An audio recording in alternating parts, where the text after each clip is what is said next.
Hey guys, in this video I wanted to touch a little bit about something known as the sexual marketplace and the sexual marketplace value between the sexes. Now, a lot of people are unfamiliar with this dynamic that has evolved over thousands of years. It's really something that was meant to create pair bonding, to produce strong offspring, as well as provide and protect that said offspring into the next generation.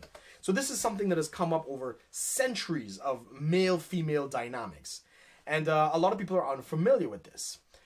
Now, the basics of this is that the men and women within the sexual marketplace are valued entirely differently. Women, for the most part, are valued for their youth, their fertility, and their beauty. And as a result, when they start to mature and going into their teens and into their late teens and stuff like that, their value within the sexual marketplace actually starts to increase. Now, it tends to reach a peak somewhere around 25, where it might plateau for a season. Men, on the other hand, are valued entirely differently. They're valued for possibly their genetic strength, or the ability to financially provide, or integrity, or the ability to be a protector, and these other things. So as a result of that, men tend to peak within the sexual marketplace much later on in life, sometimes into their mid-30s, possibly into their mid-40s. Now, both groups can actually, with good choices, exercise, health and other things, they can, prolong that peak for a much longer season. But the reality is we all eventually hit something called the wall, which is when we ourselves begin to decline within the sexual marketplace, our value actually starts to diminish. Now, for women, that could be some point in their 30s. For men, possibly late 40s. Again, there's no hard science to this whole thing.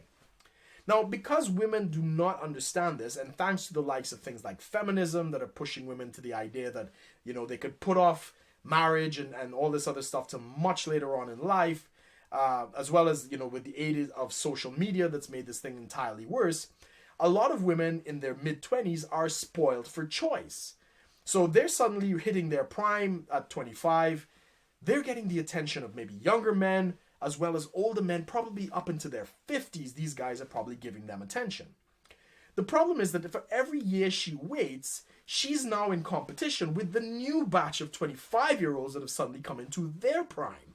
And for every year after that, she's now in competition with more and more women that are now coming into their prime within the sexual marketplace. And at some point when she hits maybe her 30s or whatever the case might be, she hits the wall and she's actually on the decline.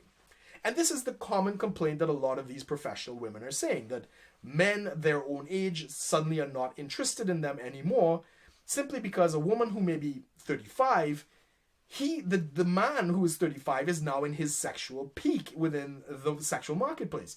He is now the one who is spoiled for choice. He is now able to choose from the range of women from 25, pretty much from 25 onwards.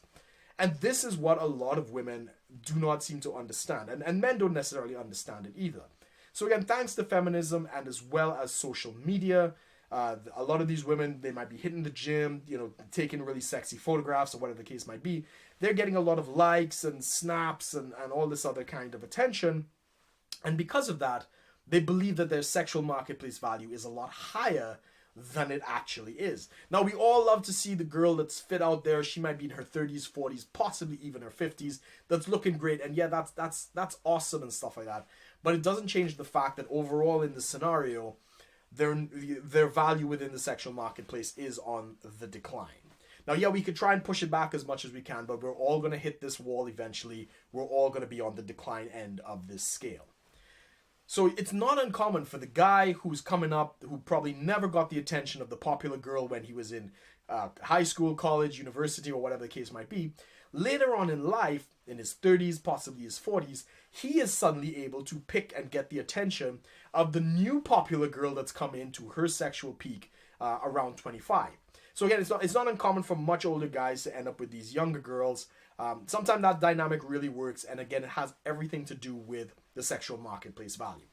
So because a lot of people are unfamiliar with this, they make decisions trying to put off marriage and pair bonding and other things till much later on in life. For women, it affects them much more. Women mature faster than men, and as a result, they also hit that wall a lot sooner than men. and they tend to go into decline at a much younger age than guys do. So again, guys, this is just a quick primer to this whole thing. Now, some of you might disagree with me. That's absolutely fine. Please leave your comment below. We can actually have the discussion about it. If you want to know more about the sexual marketplace and your SMV, your sexual marketplace value, I will put a link in the description to Rollo Tomasi's book, The Rationale Male. It is an affiliate link. Any purchase that you make through there helps support my lifestyle and helps me make more videos like this. But guys, please be sure to connect with me on social media. I've got the links below. I've also got the affiliate links for minds.com. If it is that you sign up through minds.com and you use my link, if ever you do any kind of payments to promote yourself and expand your network, I will receive a commission to help me out to make more videos like this. As always, guys, be sure to like, share, and subscribe if you'd like to see more. I always appreciate you guys watching, man. Thanks again. Take care.